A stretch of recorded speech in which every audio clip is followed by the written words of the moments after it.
رمضان کا مہینہ وہ ہے جس میں قرآن نازل کیا گیا، اس کے بارے میں جیسا کہ میں نے عرض کیا پھر بعد میں عرض کروں گا۔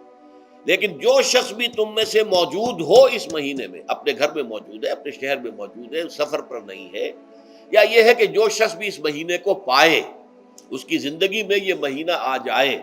یہ برکتوں کا ایک موقع اسے مزید حاصل ہو جائے، فَلْيَصُمْ،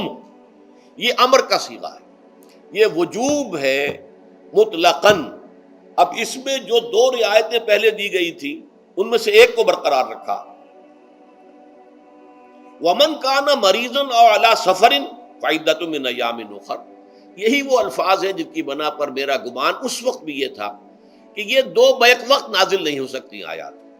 یہ جو تکرار ہے بے معنی تکرار ہو جائے گی پھر اگر ایک ہی وقت میں نازل ہو رہی ہو، اور قرآن مجید کی فصاحت اور بلاغت سے یہ چیز بعید ہے کہ وہاں پر اس طرح کی تکرار بلا سبب ہو رہی ہو۔ قرآن میں اور بہت سی آیات ہیں جن میں کہ آپ کو معلوم ہے کہ پورا رکوع ہے سورہ مزمل کا، جس میں قیام اللیل کا حکم ہے، پھر اسی کے آخر میں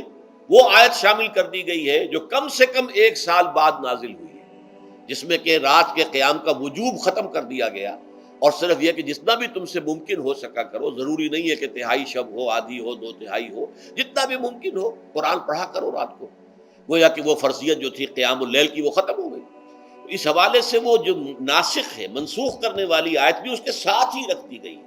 تاکہ وہ جو اصل حکم تھا وہ بھی برقرار سامنے رہے، اور جس نے آ کر اسے منسوخ کیا وہ بھی برقرار رہے اور سامنے رہے۔ اسی طرح یہاں پر بھی یہ حکم آیا، کتنے عرصے کے بعد آیا یہ مجھے معلوم نہیں، لیکن یہ کچھ عرصے کے بعد آیا ہے کہ رمضان کا مہینہ وہ ہے کہ جس میں قرآن نازل کیا گیا۔ اب جو شخص بھی اس مہینے کو پائے اس پر لازم ہے کہ اس کے روزے رکھے۔ ہاں، من کان مریضا او علی سفر، جو شخص ہو مریض، بیمار ہو یا سفر پر ہو، فعدۃ من ایام اخر، تو وہ تعداد پوری کر لے دوسرے دنوں میں۔ یرید اللہ بکم الیسر ولا یرید بکم العسر، اللہ تمہارے ساتھ آسانی چاہتا ہے، سختی نہیں چاہتا۔ یہ اصل میں کیوں کہا ہے اس کی وجہ سمجھ لیجئے۔ آج بھی آپ کو اپنے ہاں ایسے لوگ مل جائیں گے جن کا تقویٰ کا تصور اتنا غلط ہو گیا ہے کہ 104 درجے کا بخار ہے، روزہ چھوڑنے کو تیار نہیں۔ بھلے آدمیوں، اللہ نے تمہیں ایک رخصت دی ہوئی ہے تو خام خواہ اپنے اوپر یہ شدت کیوں لے رہے ہو؟ لیکن لیتے، روزہ چھوڑنے کو تیار، روزہ قضا نہیں کرو، سفر پر جا رہے ہیں اور روزہ قضا کرنے کو تیار نہیں۔ ایک موقع پر ایک غزوے کے دوران ایسا ہوا کہ کچھ لوگوں نے روزہ رکھا ہوا تھا، لیکن وہ اتنے یوں سمجھیے مزمحل ہو گئے کہ جب پڑاؤ پر پہنچے تو جن کا روزہ نہیں تھا انہوں نے تو بڑی چاق و چوبند طریقے سے خیمے نصب کیے، سارا بندوبست کیا، اور یہ جا کر بے سدھ ہو کر بے ہوش ہو کر گر پڑے۔ تو حضور نے فرمایا ان کو دیکھ کر، لیس من البر الصیام فی السفر، سفر میں روزہ رکھنا یہ کوئی نیکی کا کام نہیں ہے، یہ نیکی کا غلط تصور ہے کہ جو تم نے اپنے اختیار کر لیا، یہ تمہارے اندر تشدد پسندی پیدا ہو رہی ہے۔ دین کے احکام میں جو مقصد ہے وہ کیا ہے؟ یرید اللہ بکم الیسر ولا یرید بکم العسر۔ اسی پر عمل کرتے ہوئے حضور نے فرمایا ہے کہ جو بھی علماء دین ہیں یا جو رہنمایان دین ہیں ان کا کام کیا ہے؟ آپ نے فرمایا یسروا ولا تعسروا، دیکھو آسانیاں پیدا کرو، سختیاں پیدا نہ کرو۔ دین میں سختیاں پیدا کرنا بھی وہ اسر اور اغلال بن جاتا ہے کہ جس کو رفع کرنے کے لیے اور جس سے لوگوں کو، یہودیوں کو اور تمام اہل کتاب کو نجات دینے کے لیے اللہ تعالیٰ نے اپنے رسول محمد صلی اللہ علیہ وسلم کو بھیجا۔ وَيَضَعُ عَنْهُمْ إِصْرَهُمْ وَالْأَغْلَالَ الَّتِي كَانَتْ عَلَيْهِمْ، کہ جہاں وہ نیکی کا حکم دیتے ہیں، بدی سے روکتے ہیں، پاکیزہ چیزوں کو حلال ٹھہراتے ہیں اور خبیث چیزوں کو، ناپاک چیزوں کو حرام قرار دیتے ہیں،